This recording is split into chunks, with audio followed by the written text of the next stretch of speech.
السلام عليكم ورحمة الله وبركاته. جوگرانی بەڕێز بیسەرانی عزیز، من ئەنەس سیوان بەشدار بوو لە خولی ئاوەت ئەکادمی بەشی چالاکردنەوەی مێشک و پڕۆگرامی مێشک و یادگا. الحەمدوللا من ئەوەتی بەشداری ئەم پڕۆژەم کردو، ینی ئەوەتی بەشداریم خۆم کردو بەڕاستی لە ڕووی دەرونیەوە زۆر باش بووم و الحەمدوللا سیستەمی خۆراک و خواردن بە تەواوەتی زۆر گۆڕاوە، چونکە بەڕاستی من سەرەتا زۆر ینی گوێم نەئایا شەکر زۆر خۆریم لە شەکراکرد، ینی لە هەموو شتێکا زۆر خۆریم دەکرد، بەڵام هەم لە ئێستا توانیمەکەوا سیستەمی خۆراکم زۆر ڕێککەمەوە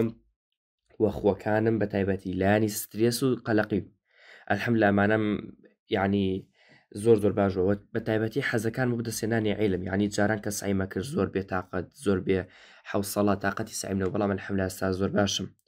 و بڕوا بەخۆبوونم زیاتر بووە، نەترسانم و الحەمدوللا پێشتر لە کاتی تێستەکەیە کە 4 ساعاتێکەمان کرد من توانیم بە 4 ساعت تەنها یەک لاپەڕە لەسەر قورئانی پیرۆز بکەم کە 15 دقیقەکە،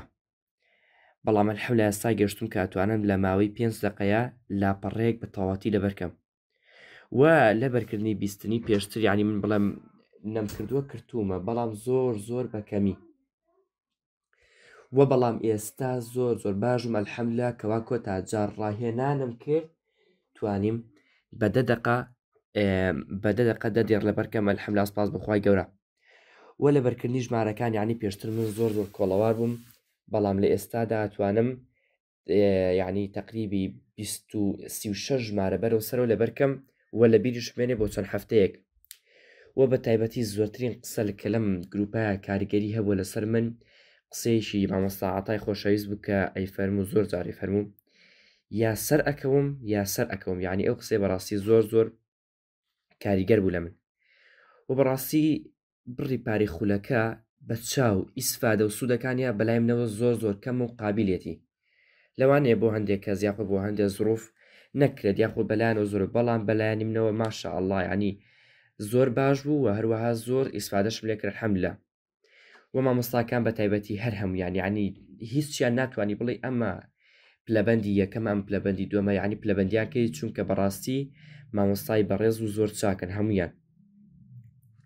و بەڕای من نەهاتوم بۆ ئێرە کەواچی بکەم کەوا فیدباکی خۆم بم بۆ ڕیکلامکردن،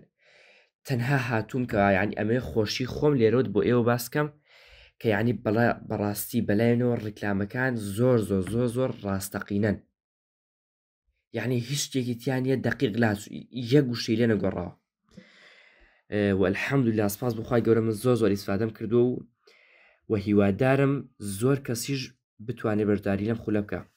دەستان خۆش بێ و السلام علیکم ورحمة الله وبرکاته